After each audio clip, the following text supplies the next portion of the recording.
जय श्री राधे मित्रों। एक बार फिर से आपका हमारे YouTube चैनल पे बहुत बहुत स्वागत। जैसा कि हम जो है पूजा संबंधी जानकारी आपको रोज़ रोज़ दे रहे हैं और किस प्रकार से हमको पूजन करना चाहिए उसका जो है सर्वप्रथम हमने स्वस्ति वाचन आपको पढ़ना सिखाया, उसके बाद मंगल श्लोक इत्यादि पढ़ना सिखाया और कल जो है हमने निष्काम संकल्प के बारे में आपको बताया था कि निष्काम संकल्प किस प्रकार से किया जाता है और उसको किस प्रकार से बोलना चाहिए और निष्काम संकल्प किस लिए किया जाता है यह भी बताया था। आज जो है सकाम संकल्प के बारे में बताएंगे। सकाम माने जिसमें हमारी अनेक प्रकार की कामनाएं होती है उसको सकाम संकल्प कहता है। तो अभी जो हम इस समय जो भी हम पूजन करते हैं कुछ ना कुछ हमारी जो है मन में कामनाएं रहती है कि हमको ये चाहिए वो चाहिए, तो इसलिए हम पूजा करते हैं। तो यहाँ पे आपको दिख पा रहा होगा सकाम संकल्प करके लिखा हुआ भी है और इसमें जो है संस्कृत में जो है अलग अलग प्रकार की जो कामनाएं होती है हमने उसके बारे में वहाँ पे लिखा गया है। थोड़ा बहुत उसका जो अर्थ भी आपको हम बताएंगे। जैसे कि कल हमने निष्काम संकल्प को जो है जिस प्रकार से किया था वैसे ही हमको करना है और जैसे ही वहाँ पे निष्काम संकल्प में अहम आया था तो यहाँ पे भी अहम आया है। तो अहम के बाद हमको क्या बोलना है? अहम माने होता है मैं, तो यहाँ पे अपना नाम बोलना है, नाम बोल के फिर अहम बोलना है। उसके बाद यहाँ पे बोलना है श्रुति ही स्मृति ही पुराणोक्त फल प्राप्ति अर्थम मम सकुटुंबस्य सपरिवारस्य क्षेम स्थैर्य आयु आरोग्य ऐश्वर्य अभिवृद्ध्यर्थम आदि भौतिक आदि देविक आध्यात्मिक त्रिविध साप समनार्थम धर्म अर्थ काम मोक्ष फल प्राप्त्यर्थम नित्य कल्याण लाभाय भगवत प्रत्यर्थम देवस्य, जिस भी देवता का पूजन करे थे, गणेश देवस्य दुर्गा देवी ही या शिव देवस्य विष्णु देवस्य पूजनम करिष्ये, इस प्रकार से बोलना है। अब इसका थोड़ा बहुत अर्थ भी समझ लेते जाते।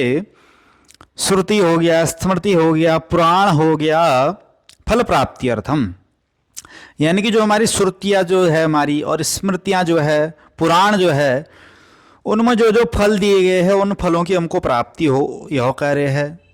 मम माने मैं, सकुटुंबस्य, सकुटुंब माने हमारे जितने भी कुटुंब जन है, सपरिवारस्य जितने भी परिवार जन हैं, जितने भी लोग हमारे परिवार में, उनकी क्षेम स्तरीय आयु आरोग्य ऐश्वर्य, यानी कि उनकी जो है स्थिर लक्ष्य में उनको प्राप्ति हो, आयु उनको प्राप्ति हो, आरोग्य की उनको प्राप्ति हो, ऐश्वर्य की उनकी प्राप्ति हो, इन सब की जो है वृद्धि हो उनके जीवन में, इस प्रकार से कह रहे हैं। उसके बाद आध्यात्मिक आदि देविक आदि भौतिक तीन प्रकार के ताप कहे गए हैं।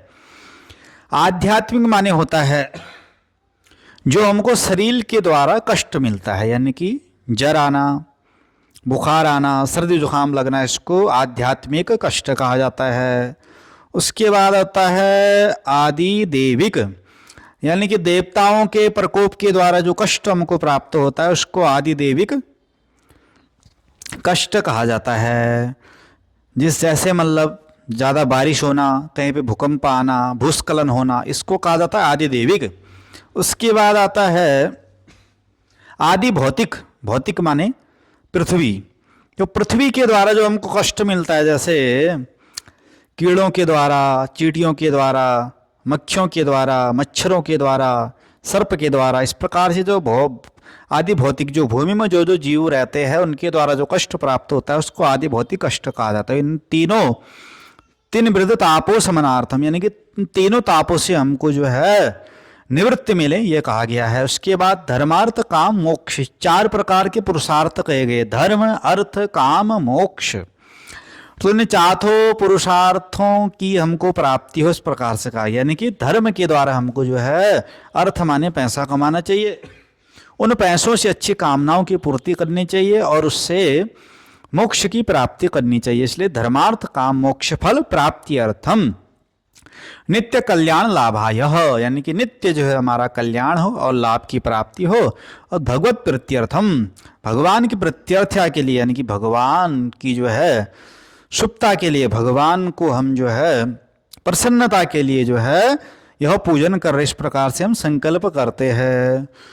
तो इस प्रकार से यह आज हमारा सकाम संकल्प ये संपन्न हुआ है। आपको वीडियो अच्छा लगता है तो लाइक कीजिए और उसके बाद चैनल को सब्सक्राइब कीजिए और हमारे वीडियो को अपने दोस्तों के साथ भी शेयर कीजिए, वो भी जो है कुछ ज्ञान इससे जान लेंगे। आज की वीडियो में इतना ही। जय श्री राधे, जय महाकाल।